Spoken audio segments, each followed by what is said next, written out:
खामोशी छाई हुई थी, जैसे प्रकृति भी गम में डूबी हो। प्यारे नबी सल्लल्लाहु अलैहि वसल्लम की बीमारी की खबर चारों तरफ फैल चुकी थी। हजरत फातिमा रजियल्लाहु अन्हा दौड़ती हुई रसूलुल्लाह सल्लल्लाहु अलैहि वसल्लम के घर की तरफ जा रही थी। उस दिन आसमान का चांद भी जैसे फीका पड़ गया था। सहाबाए किराम बैठे हुए थे, किसी की आंखों में आंसू थे, किसी का दिल पत्थर की तरह बोझिल हो चुका था।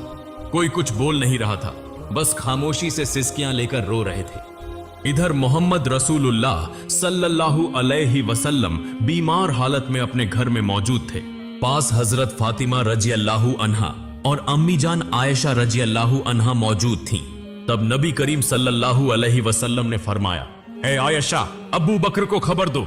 लेकिन वो इत्तला देने से पहले ही कमरे में दाखिल हो गए। तब नबी करीम सल्लल्लाहु अलैहि वसल्लम ने फरमाया, ए अबू बकर, मैं तुम्हारे पास एक अमानत छोड़ के जा रहा हूं, तुम मेरे सहाबा का ख्याल रखना।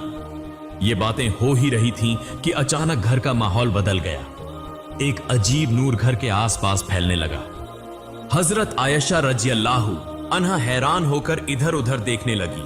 घर के बाहर एक हसीन व जमील शख्सियत खड़ी थी। नबी करीम सल्लल्लाहु अलैहि वसल्लम ने फरमाया, दरवाजे के बाहर कौन खड़ा है? ए फातिमा, दरवाजा खोलो। हजरत फातिमा रजियल्लाहु अन्हा ने कहा, या रसूलुल्लाह, मैं उन्हें पहचान नहीं रही, वो एक बेहद हसीन व जमील शख्स हैं। तब रसूलुल्लाह सल्लल्लाहु अलैहि वसल्लम ने फरमाया, तुम उन्हें कैसे पहचानोगी? वो एक ऐसी खूबसूरत हस्ती हैं जो जहां जाते हैं कभी खाली हाथ वापस नहीं आते। वो और कोई नहीं बल्कि हजरत अजराइल फरिश्ता हैं। ये सुनते ही हजरत फातिमा रजियल्लाहु अन्हा की आंखों से आंसू बहने लगे। फिर हजरत अजराइल अलैहिस्सलाम ने सलाम करके घर में दाखिल होने की इजाजत मांगी और कहा, अस्सलामु अलैक या रसूलुल्लाह, या रहमत लिल आलमीन, अल्लाह रब्बुल आलमीन ने आपको सलाम भेजा है। अल्लाह ताला ने मुझे आपके पास भेजा है।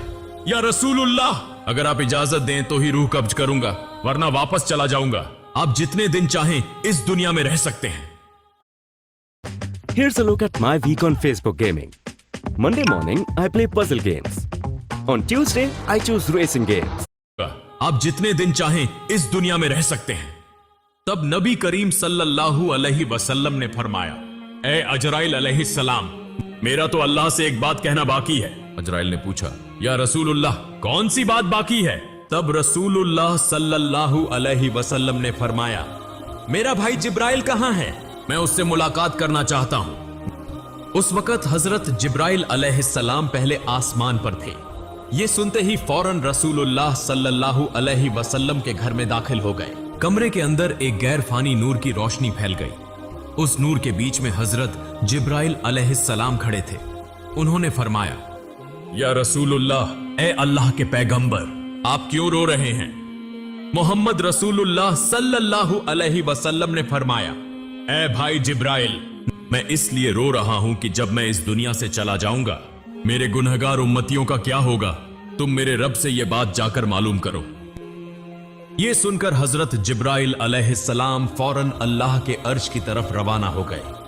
अल्लाह रब्बुल आलमीन सब कुछ जानते थे, उसके बावजूद अजीम रब्बुल आलमीन ने हजरत जिब्राइल अलैहिस्सलाम से पूछा, ए जिब्राइल, तुम क्यों रो रहे हो?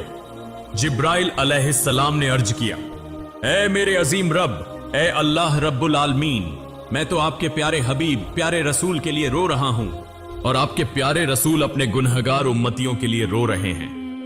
तब अल्लाह रब्बुल आलमीन ने फरमाया, ए जिब्राइल, जाओ, ये खुशखबरी दे दो कि उन्हें किसी बात की फिक्र करने की जरूरत नहीं। मेरे प्यारे हबीब अपनी उम्मत के लिए जिस तरह मोहब्बत और रहम करते हैं, अल्लाह अपने बंदों पर उससे भी ज्यादा मेहरबान है। क़यामत के दिन मेरे प्यारे हबीब जब तक खुश नहीं होंगे, तब तक उनकी उम्मत के गुनाह माफ होते रहेंगे और वे बगैर हिसाब के जन्नत में दाखिल होंगे। ये खुशखबरी मिलते ही हजरत जिब्राइल अलैहिस्सलाम निहायत तेजी के साथ रसूलुल्लाह के घर में दाखिल हुए। तब रसूलुल्लाह ने फरमाया, ए भाई जिब्राइल, अल्लाह रब्बुल आलमीन ने क्या फरमाया और तुम क्यों रो रहे हो? हजरत जिब्राइल अलैहिस्सलाम ने अर्ज किया, या रसूलुल्लाह, ए अल्लाह के पैगंबर, अल्लाह आपका इंतजार कर रहा है। अल्लाह ने आपको खुशखबरी दी है और मैं इसलिए रो रहा हूं कि आज के बाद मैं कभी वही अल्लाह का पैगाम लेकर नहीं आ सकूंगा। मैं इस दुनिया के बहुत से अंबिया किराम के पास वही लेकर आया, लेकिन सबसे ज्यादा बार तो आप ही के पास आया हूं। आज मेरा दिल बहुत बोझिल है।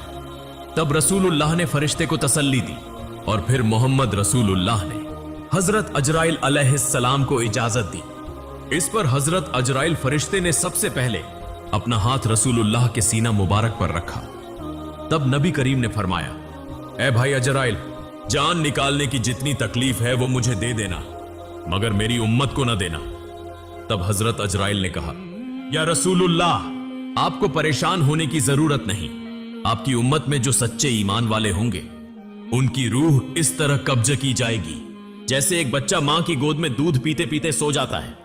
यह सुनकर रसूलुल्लाह मुतमिन हो गए।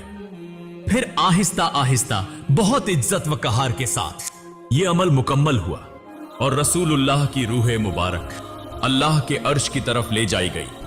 हजरत फातिमा रज़ियल्लाहु अन्हा, अम्मी जान आयशा रज़ियल्लाहु अन्हा गोया खामोश, साकित, बेजुबान हो गई। फिर दुनिया रुक सी गई, मदीना की हवाएं थम सी गई, जमीन चंद लम्हों के लिए जैसे साकित हो गई। तमाम मखलूक रोने लगी। यह खबर बहुत जल्द पूरे मदीना में फैल गई। यह खबर सुनकर हर मुसलमान का दिल टूटकर रेजा रेजा हो गया। उनके दिल छलनी हो गए, जमीन उनके कदमों तले निकल गई।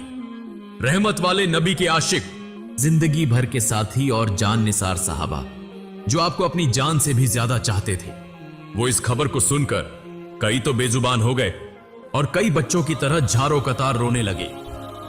एक सहाबी हजरत अब्दुल्लाह बिन अंस रज़ियल्लाहु अन्हु ये खबर सुनकर गम की शिद्दत से जान की बाजी हार गए। इधर हजरत बिलाल रज़ियल्लाहु अन्हु मस्जिद के एक कोने में बेतहाशा रोते हुए कह रहे थे, मैं अजान कैसे दूंगा? मेरी जबान कैसे लेगी उस नाम को जो आज हमारे दरमियान नहीं रहे? कोई उन्हें तसल्ली नहीं दे पा रहा था।